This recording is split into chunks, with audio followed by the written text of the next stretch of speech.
حلال پہ لانے کی کوشش شروع کر دیں، ایک دم تو نہیں ہوتا، لانے کی کوشش شروع کر دیں۔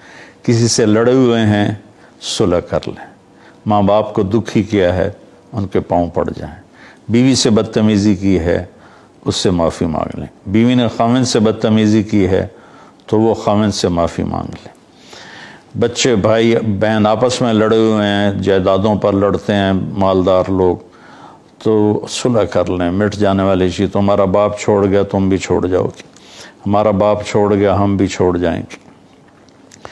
تو کسی کے بارے میں دل میں نفرت ہے تو دل کو صاف کر دو، اور یہ رمضان پھر گارنٹی ہے کہ آخری رات سارے گناہوں کو اللہ دھو کے پاک کر دیتا ہے۔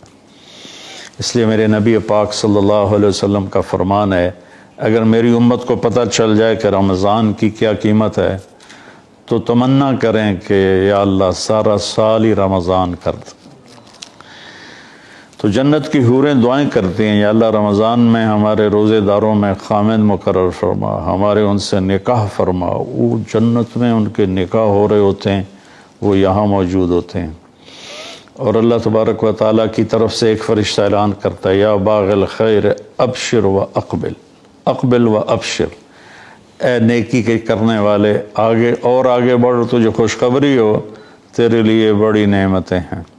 ویا باغ الشر یمم و اقصد، اے برائی کے کرنے والے بس کر اور واپس آ جا، بس کر اور واپس آ جا۔ یہ ہر وقت اعلان ہو رہا ہوتا ہے، ہر وقت اعلان ہو رہا ہوتا ہے۔ آدھی زبان سے اللہ کی قسم کوئی کہہ دے، یا اللہ میری توبہ، آئندہ نہیں کروں گا، 100 سال کے نہیں 1000 سال کے گناہ بھی ہوں گے تو یوں معاف ہو جائیں گے۔ ہم نے تو کلاسیفیکیشن کر دیا، ہم دیندار لوگ ہیں ہمارے لیے تو جنت ہے، یہ دنیا دار لوگ ہیں ان کے لیے تو جہنم ہے۔ ارے بھائی اللہ کی رحمت اتنی وسیع ہے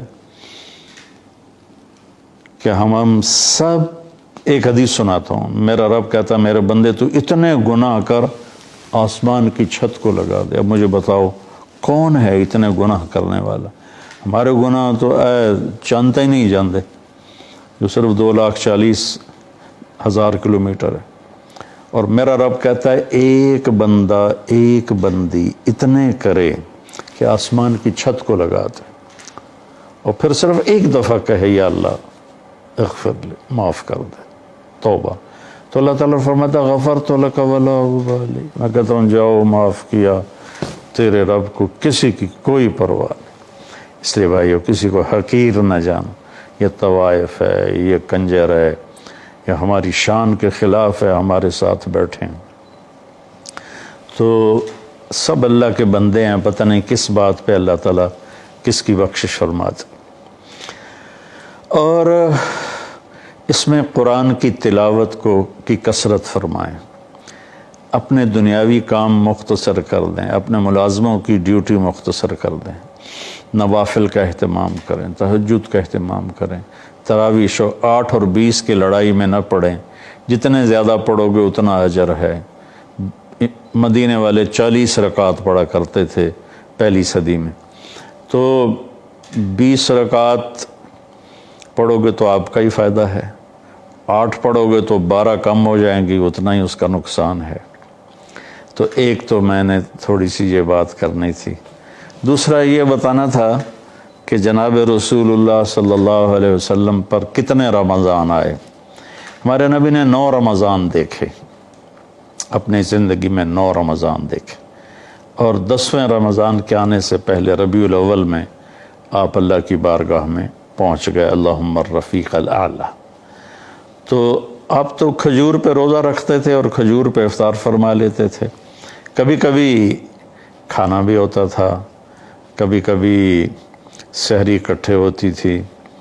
تو ایک دفعہ آپ سحری کھا رہے تھے اور حضرت علی رضی اللہ تعالیٰ عنہ علیہ السلام، حضرت مقداد بن اسود اور ارباز بن ساریہ، یہ 3 صحابی آپ کے ساتھ مل کے اکٹھی سحری کر رہے تھے، اور بکرے کی سری پکی ہوئی تھی وہ کھا رہے تھے۔ تو بلال آئے، یا رسول اللہ صبح ہو گئی، کھانا پینا بند کریں، میں اذان دینے جا رہا ہوں۔ آپ نے کہا ٹھیک ہے۔ وہ باہر گئے اور وہ ایک انصاری عورت کا گھر تھا، اس کی چھت پہ چڑھ کے اذان دیتے تھے۔ جب چڑھنے لگے نا تو پھر خیال آیا میں دیکھ لوں کہ آپ کھا رہے ہیں یا بند کر دیا. آ کے دیکھا تو آپ کھا رہے تھے. ان کا یا رسول اللہ واللہ لقد اصبحت، اللہ کی قسم صبح ہو گئی.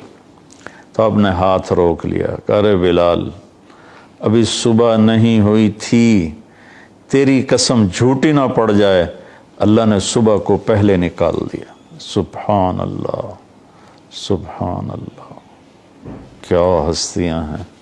اللہ نے کائناتی سسٹم کو بھی جھٹکا دے دیا. تو حضرت علی علیہ السلام نے فرمایا اگر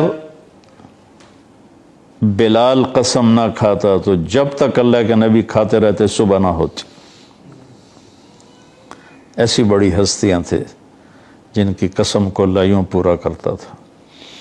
تو آپ نے 9 رمضان دیکھے، آپ نے تراویح ٹوٹل 3 دن پڑھی ہے. ایک ضعیف حدیث میں آتا ہے 20 رکعت پڑھی، لیکن صحیح روایات حضرت عائشہ رضی اللہ تعالیٰ عنہ کی کہ رمضان اور غیر رمضان میں 8 پڑھتے تھے، 8 سے زیادہ نہیں پڑھتے تھے. چوتھے دن آپ باہر نکلے ہی نہیں، اور صحابہ انتظار کرتے کرتے تھک گئے تو آپ باہر آئے اور آپ نے ارشاد فرمایا میں تمہارا شوق بھی دیکھ رہا تھا، انتظار بھی دیکھ رہا تھا، لیکن میں اس لیے نہیں آیا کہ کہیں تم پہ یہ نماز فرض نہ ہو جائے. تراویح نام تو بہت بعد میں رکھا گیا، اصل تو یہ قیام اللیل ہے حدیث پاک میں، قیام اللیل. تو عمر رضی اللہ تعالیٰ عنہ نے امت کو ابی ابن کعب پہ جمع کیا 20 رکعت، اور عورتوں کے امام مقرر کیے صائب بن یزید رضی